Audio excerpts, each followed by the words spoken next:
আসসালামু আলাইকুম বন্ধুরা। আশা করি আল্লাহর ইচ্ছায় তোমরা সবাই খুবই ভালো আছো। আজকে নিয়ে এসেছি তোমাদের জন্য সম্পূর্ণ ভিন্ন ধরনের একটা রেসিপি, আর সেটা হলো কাঁচা আমের ক্যান্ডি। কালারফুল এই কাঁচা আমের ক্যান্ডিটা তৈরি করে সংরক্ষণ করতে পারবে সারা বছরের জন্য। তো এজন্য আমাদের প্রথমে লাগবে কিছু কাঁচা আম। এখানে আমি কিছু কাঁচা আম নিয়ে নিয়েছি। এখন এই কাঁচা আমগুলোর খোসাগুলো আমি ভালোভাবে ছাড়িয়ে নেব। সত্যি কথা বলতে এরকম কাঁচা আমের ক্যান্ডি কিন্তু সবাই খুবই পছন্দ করে, যেহেতু এর মধ্যে কোনো টক ভাব থাকে না, আর বাচ্চারাও তো অনেক অনেক পছন্দ করে থাকে। তো একটা একটা করে আমের খোসা ছাড়িয়ে আমি কিন্তু এই আমগুলো পানি দিয়ে ভালোভাবে ধুয়ে নেব।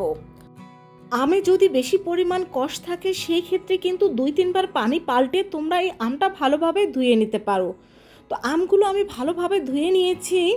কাঁচা আমের ক্যান্ডি তৈরি করার ক্ষেত্রে কিন্তু আঁটি শক্ত আমের কোনো প্রয়োজন নেই, তবে আমার এই আমগুলো কিন্তু আঁটি শক্ত ছিল, এজন্য এই আমগুলো দুই পাশ থেকে আঁটি ছাড়া এইভাবে করে কেটে নেব। তো দুই পাশ থেকে আমগুলো এইভাবে করে কেটে নেওয়ার পরে এখন এই আমগুলোকে আমি এইভাবে করে পিস করে কেটে নেব। তো যে আমগুলো আমি পিস করে কেটে নিচ্ছি এই আমগুলো কিন্তু বেশি মোটা বা বেশি পাতলা হবে না। এক্ষেত্রে বেশি মোটা হলে দেখা যাবে আমগুলো ভালোভাবে সিদ্ধ হচ্ছে না, আর বেশি পাতলা হলে দেখা যাবে আমগুলো ভেঙে গেছে। তো দেখতেই পাচ্ছ আমি আমগুলো কিভাবে করে কেটে নিয়েছি।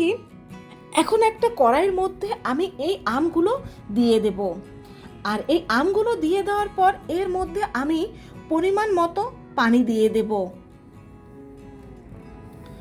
তো পানিটা দিয়ে দেওয়ার পর এখানে আমি হাফ চা চামচ লবণ ব্যবহার করেছি। যেহেতু আমাদের এখানে মিষ্টি ক্যান্ডি, সেক্ষেত্রে এখানে তোমরা যদি চাও লবণটা স্কিপও করতে পারো। যেহেতু এটা কাঁচা টক আম, এজন্য আমি এখানে সামান্য হাফ চা চামচ লবণটা ব্যবহার করেছি। এখন এটাকে আমি ঢেকে দেব, আর এটাকে ঢেকে কিন্তু আমরা সম্পূর্ণ সিদ্ধ করব না, এটাকে আমরা 85% সিদ্ধ করে নেব। আর এটা যেহেতু আটি ছাড়া আম, এটাকে কিন্তু 10 মিনিট জাল করলে এটা সিদ্ধ হয়ে যাবে। তো আমাদের আমটা কিন্তু এখন সিদ্ধ হয়ে গিয়েছে। এখন এটাকে আমি নামিয়ে পানি ঝরিয়ে নেব। তো আমি এটার পানিটা ঝরিয়ে নিয়েছি। এখন এখানে আমি 3টা বাটি নিয়ে নিয়েছি। এখন এই 3টা বাটির মধ্যে আমি এই গরম গরম আমগুলো দিয়ে দেব। আর এই আমগুলো গরম থাকা অবস্থায় প্রত্যেকটা বাটির মধ্যে আমি হাফ কাপ করে চিনি দেব। এখানে চিনিটা একটু বেশিই লাগবে। তো চিনিটা দিয়ে দেওয়ার পরে এখন এটাকে আমরা ঢেকে রেখে দেব 2 থেকে 3 ঘন্টার জন্য। আর এই 2-3 ঘন্টা কিন্তু এই চিনিটা গলে যাবে, আর আমাদের আমটাও ঠান্ডা হয়ে যাবে। তো এটাকে ঢেকে আমি এখন 2-3 ঘন্টার জন্য রেখে দেব।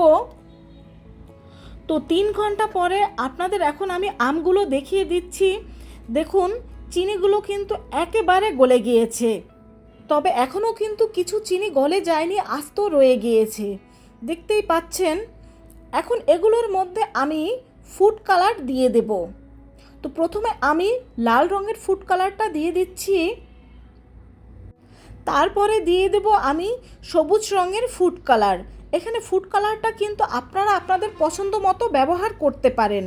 আর দিয়ে দিচ্ছি এখানে আমি অরেঞ্জ ফুড কালার। এখন এই রঙগুলোকে আমি আমের সাথে হালকা হাতে মিশিয়ে নেব।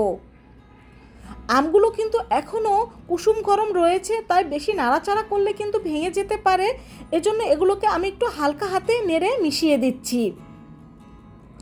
তো সব ফুড কালারগুলো আমের সাথে মেশানোর পরে এগুলোকে কিন্তু আমি আবার ঢেকে মিনিমাম 10 ঘন্টার জন্য রেখে দেব, যেন এই চিনিটা আমের মধ্যে ভালোভাবে প্রবেশ করতে পারে।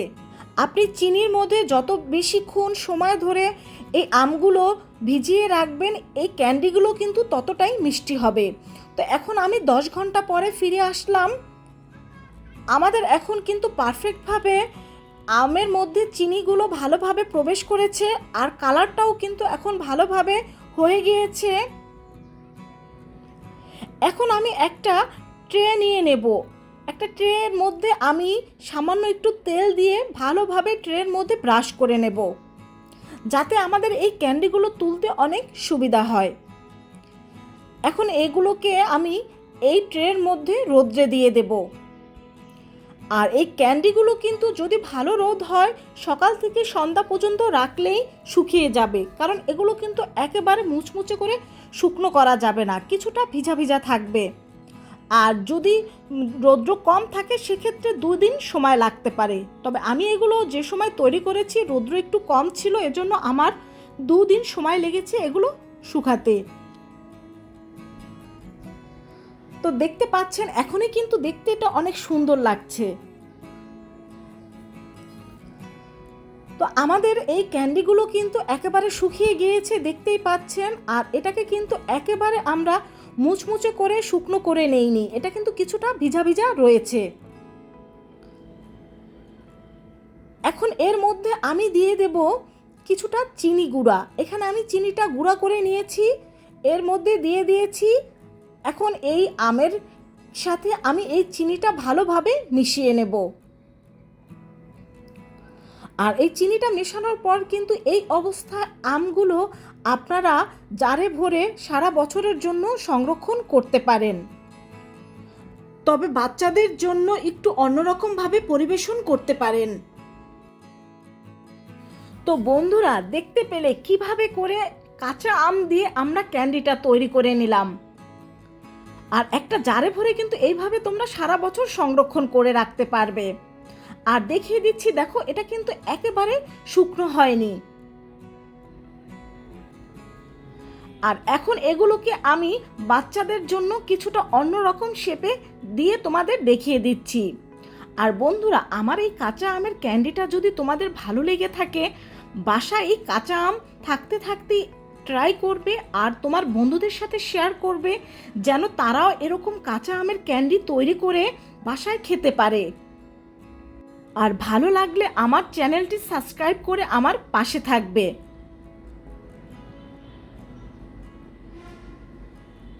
আর এইভাবে যদি বাচ্চাদের তোমরা এই ক্যান্ডিটা তৈরি করে দাও, বাচ্চারা কিন্তু অনেক বেশি খুশি হয়ে যাবে। এছাড়া এভাবে তুমি বড়দেরও পরিবেশন করতে পারো।